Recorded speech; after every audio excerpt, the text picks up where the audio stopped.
Southwestern Family of Companies welcomes you to the Action Catalyst. Each week, our diversely and amazingly accomplished guests share their insights and inspirations to help us ignite our own. So let's invest attention together to breathe, to reflect and refocus, and decisively defeat that voice we call Mr. Mediocrity. Then let's enjoy moving forward to make a positive difference in our world. On today's episode, we welcome author, consultant, and retired Navy SEAL officer, Marty Strong. Marty is the author of numerous books, running the spectrum from engaging novels to visionary thought leadership for business, including his latest work, Be Nimble: How the Creative Navy SEAL Mindset Wins on the Battlefield and in Business. We hope you enjoy. Welcome to the Action Catalyst. This is Dan Moore, and I'm really excited and looking forward to speaking with Marty Strong. As you know, Marty's had a tremendous background. First of all, Marty, thank you for service to our country, putting yourself in harm's way for more than 2 decades in some missions that I'm sure you're not able to talk about, but I know that they meant a big difference to the rest of us. So thank you as a person who's proud to be an American for everything you've done for us there. Thanks, Dan. And so we would like to know a little bit about some of the twists and turns of your life that have led you to this position of leadership and contribution. I wonder if you could time travel with us for a few minutes and share some of the most important pivot points as maybe you're headed a certain direction and then a person or an event happened that moved you in a different way. Because as you look back, I'm sure that they make some kind of sense, but at the moment they might have been surprising. Yeah, I don't know if they made any sense. I teach a class to single mothers that were trying to get jobs, learn how to get jobs. And the part that I was supposed to teach was called success planning. And when I sat down and looked at my life and started to think, okay, what kind of examples can I use? I realized that while I may have been successful in different increments of what I was doing, I wasn't very successful at long-range planning because almost everything in my life ended up being serendipity or, just kind of a strange jump and leap at a brass ring. So I actually flipped it and taught the class as nonlinear success and told them about, Ulysses S. Grant and President Truman and people that are famous and are accomplished that started out one way, had missteps, whatever, ended up being presidents or major figures in our history. So I say all that because I started out at 17 trying to get out of Nebraska to join the Marine Corps. And the Marine Corps recruiter showed me some slides that showed Marines carrying very heavy backpacks. I was only about 125 pounds. I thought that was not for me. I ended up going over to the Navy recruiter, joined to be a radar air traffic control expert, went through that school. And at the end of that 17-week school, I got orders, and the orders were to underwater demolition SEAL training the next morning. And I didn't understand it. They couldn't explain it. They just said, show up. I showed up in California, and a Master Chief Petty Officer convinced me to stay and try it. So that's kind of the first nonlinear success part of my life. And it took me about 8 years. When I went back, I was an instructor, and I was able to get into the archive and look at my records. And I saw that I'd taken a swim test in boot camp, which I thought I was sent there to try to get on a swim team in boot camp. And it turned out that they took my social security number, my name down, and it was actually a swim test for the SEAL program. So until I went there as an instructor 8 years later, I didn't really know how it happened. But we started out with 126 guys in my class, and we ended up with 13 original graduates 6 months later. The only distinction I think I had in that whole thing was I gained about 2 more pounds. And I was the worst runner in the class when we started, and I was the worst runner in the class when we graduated. So sticking with my nonlinear success methodology, I had a undergraduate degree in business, and I got a master's in management while I was in the service. My thought was I was going to be a lawyer. I wanted to be a lawyer. I wanted to start a small law practice up in Northern Maryland when I retired. And so I set myself up to go to law school. And I was way down that path, almost 11 months down that path, when a retired SEAL captain came into my office and said, we're going to lunch. The XO said, you think you're going to be a lawyer. You're not going to be a lawyer. Let's go. So he takes me to lunch. And it turned out that when he retired a year earlier, he went into the financial services industry, working for a company called Alex Brown out of Baltimore. He could speak Portuguese, so they put him in this group that was doing Brazilian initial public offerings. Good fit. I mean, he had a language skill. Didn't know anything about investing money, et cetera, but they said they would teach him. And he said, I can get you into the same firm. They fired 2 other SEAL officers. You don't have to go to school for 3 years. You've already gone to school long enough. That's what you need to do. It's stupid to go to law school. So we spent the whole 2-hour lunch talking me out of law school. And I took a couple of weeks after that to go to some of the local financial services firms like Merrill Lynch and Legg Mason and back then Smith Barney, and learned enough about it that I decided I really didn't want to go to Alex Brown where he was, but I could actually kind of put my own shingle up in certain companies and run my own business. And that's kind of what I was attracted to. So in a roundabout way, I ended up completely tossing aside the 12-month plan to become a lawyer. And I called the Legg Mason Wood Walker office in Baltimore, and I had a copy of their annual report. And I said, can I talk to I was an operations officer at the time. Can I talk to the operations officer? And they said, sure, you can talk to Mr. Brinkley. Who are you? And I told him who I was. And they said, he'll have to call you back. I was clueless that I was calling the COO of a big corporation.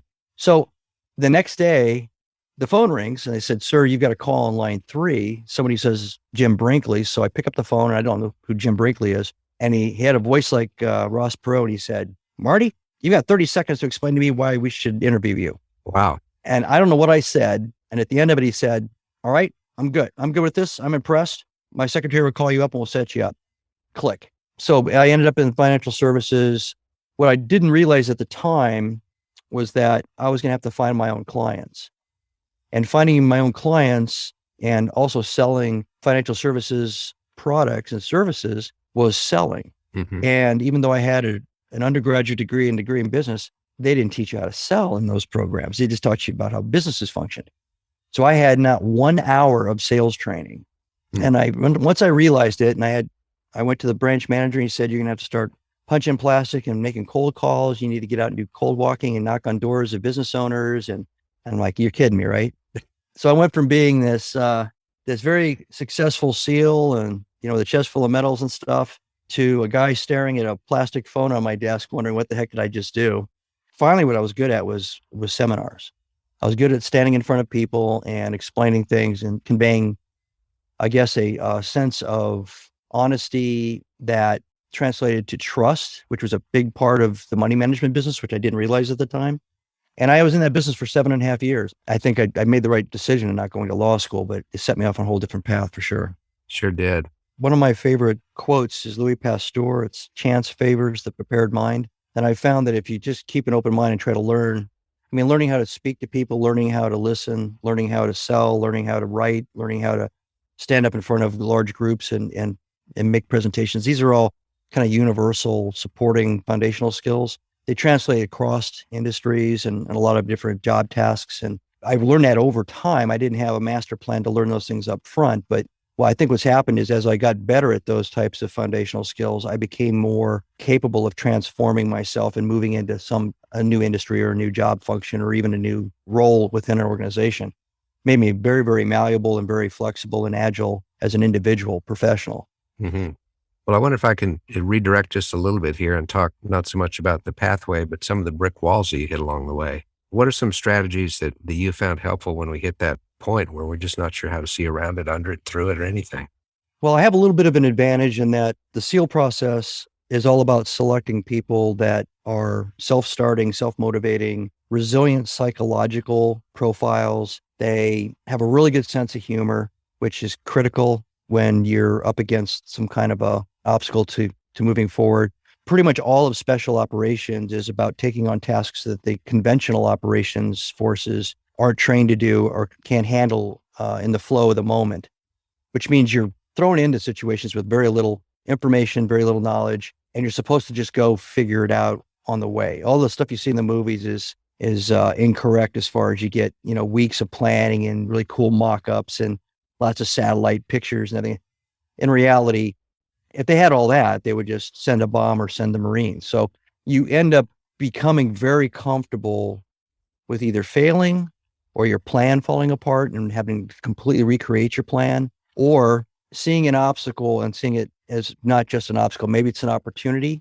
I think 20 years of thinking that way and as an officer leading that way really set me up. So for me, it's take a couple steps back, acknowledge that I have a deficiency, and then add up all the different things I have to do to overcome that deficiency, do that, and then attack that obstacle again. And then learn from what I'm still failing to do correctly, take that feedback, try to get smarter, talk to people, explain my path.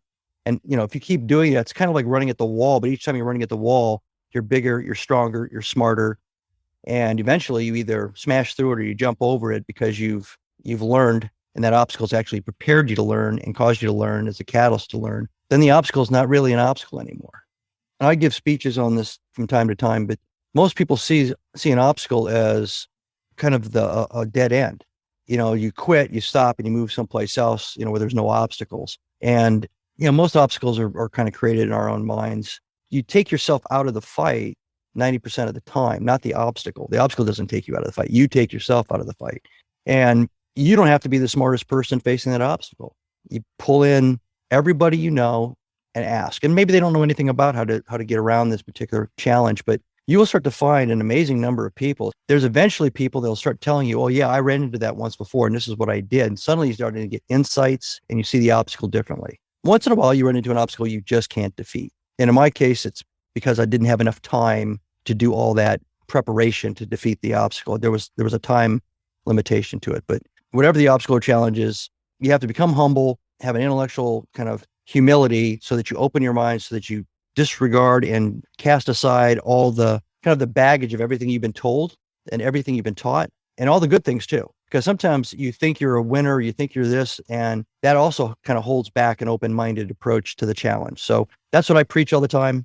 Doesn't matter if you got a raise or you got promoted 6 months ago, or you got divorced, you got fired. That has no bearing on the challenge in front of you. Learn whatever the new data set is, analyze the new data set, and then hit it in a flexible and agile way. A lot of wisdom packed into that answer, Marty. Thank you so much. Especially the focus on our own heads is as big a problem or a bigger problem than the actual obstacle. Kind of wondering about something now, because you're so versatile, not only a business leader, I know you spend a lot of time helping people, and you're also an author and a screenplay writer. I understand that you've put together a full-length screenplay for a faith-based movie called Messiah. How in the world do you stay so versatile without getting completely random and off track and missing what you're supposed to be working on? So I'm pretty good at short-range detailed planning and the discipline to execute the plan. I'm very focused and very diligent and disciplined. So the writing's fairly simple. I read Tim Ferriss's book, The 4-Hour Workweek, about 6 years ago. And in that book, he outlines two things that were kind of insightful to me. One was that you should live your bucket list. You shouldn't wait until you're not healthy enough to actually do the things you wanted to do or go see the places you wanted to see, or you don't want to spend the money because you're retired and you're worried about your savings. Do it now. And the second thing was an analysis and an inventory of how you were spending your day. To do an inventory of your 7 days, write down hour for hour, minute for minute if you have to, what did I spend my time doing? Is anything that I'm doing here that I actually absolutely don't have to do? Like, you have to go to work and do your job, but if you're sitting there watching, news shows or you're reading news magazines, and does that have a bearing on your life? Does it have a bearing on your job? And if it doesn't, why are you doing it? And I ended up coming up with about 2.5 hours a day of free time. And I just carved out from 5:15 in the morning to 6:15 to write, and then another hour to 45 minutes to work out. So that by, say, 8 o'clock, as I'm, walking out the door to go to work, I've knocked off 2 things for Marty. Done the disciplined job of writing 300 to 500 words a day, and I've worked out, and that supports my health. And I wrote the first book, a time travel novel, and then I wrote the second time travel novel, and then I wrote the first SEAL novel, and I just kept back to back writing them because I was in that groove. And pretty soon it was just a lifestyle. It was like brushing your teeth. I just did it. I've done that with the 8 novels, and I've done that with the 2 business books, Be Nimble and the one that I just sent this morning, the final version, to the publisher. Can you share one or two of the key insights in the Be Nimble? Sure. So the subtitle is How the Creative Navy SEAL Mindset Wins on the Battlefield in Business.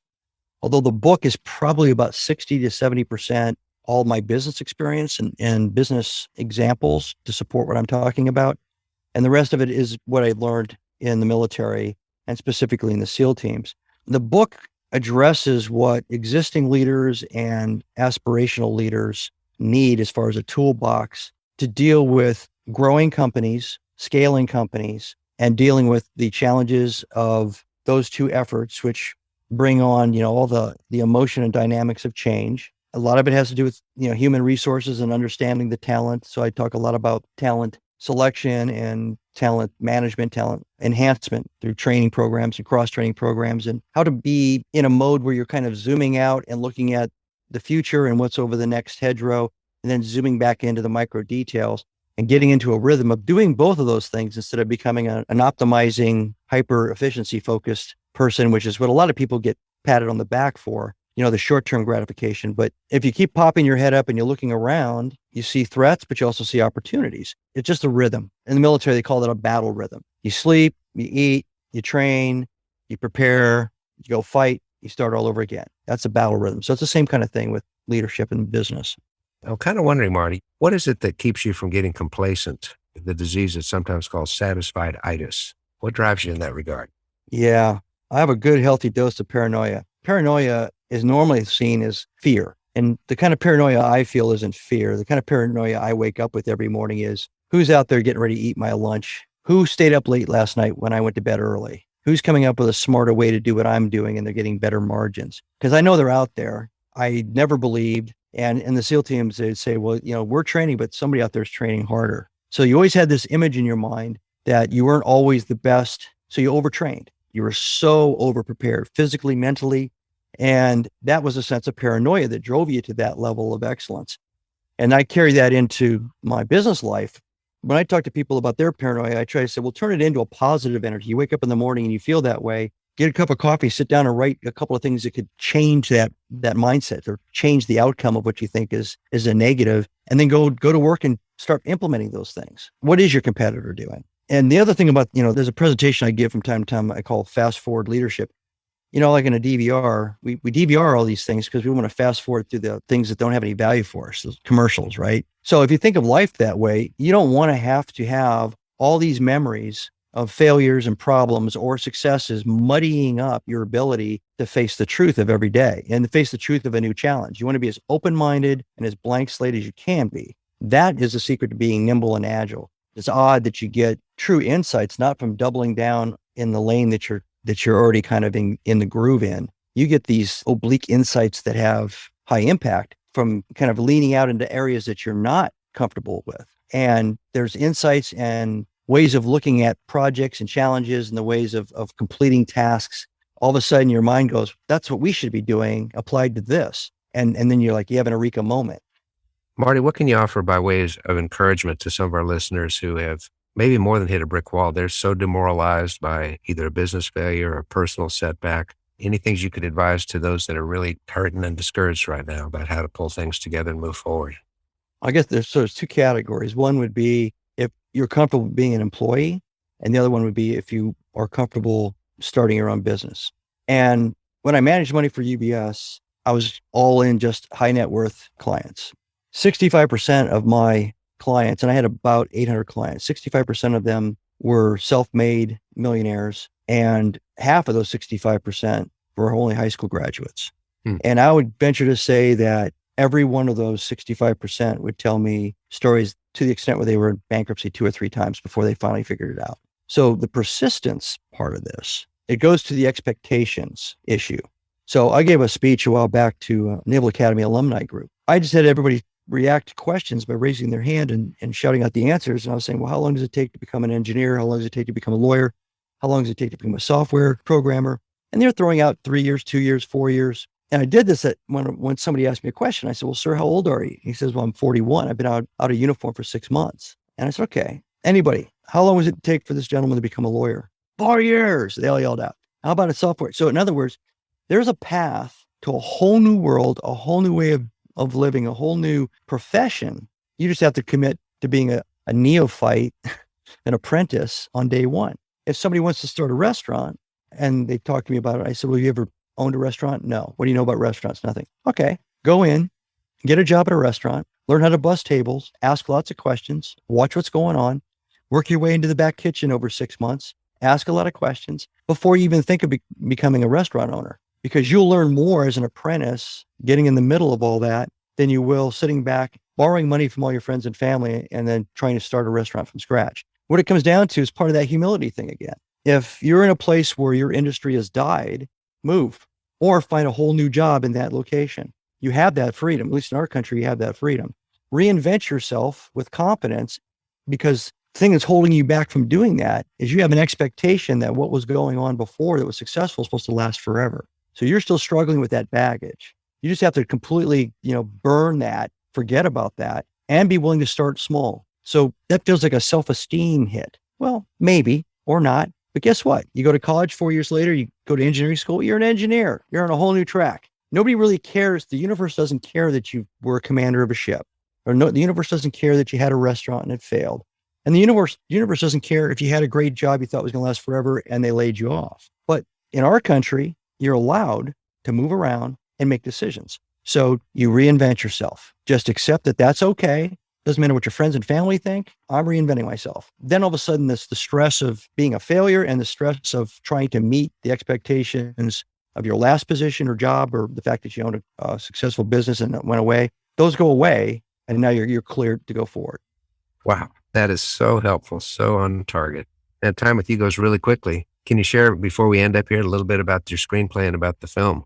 Well, I wrote Messiah probably about 5 or 6 years ago, and it's not becoming a movie yet, but it's an interesting religious thriller. And essentially the premise is the Jewish religion believes that the Messiah is still coming. The Christian religion believes, and the Muslim religion believes, that Jesus was the Messiah. And in the case of Islam, Jesus was a prophet. They recognize that. In the case of Christianity, he was the Son of God.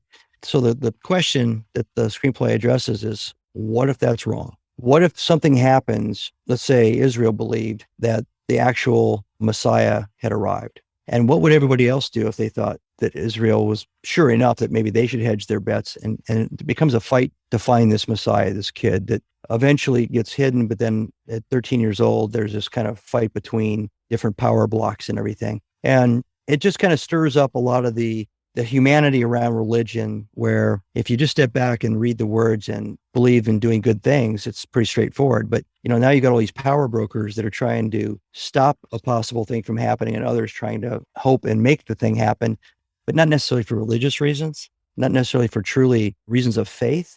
It's more about power. And that's what the screenplay is all about. I do hope it gets turned into a film, because it's going to be an exciting one. Yeah, me too. I believe it. Marty, thank you for living such a good life and for sharing your time with us today. It means an awful lot. And keep doing the good that you're doing, because the world needs that. And you do it in a superb way. Thanks, Dan. It's been great. If you enjoy this podcast, please make sure to subscribe. To stay updated on everything that the Action Catalyst is up to, make sure to follow us on Facebook and Instagram at Action Catalyst Podcast and Twitter at Catalyst_Action. Thanks for listening.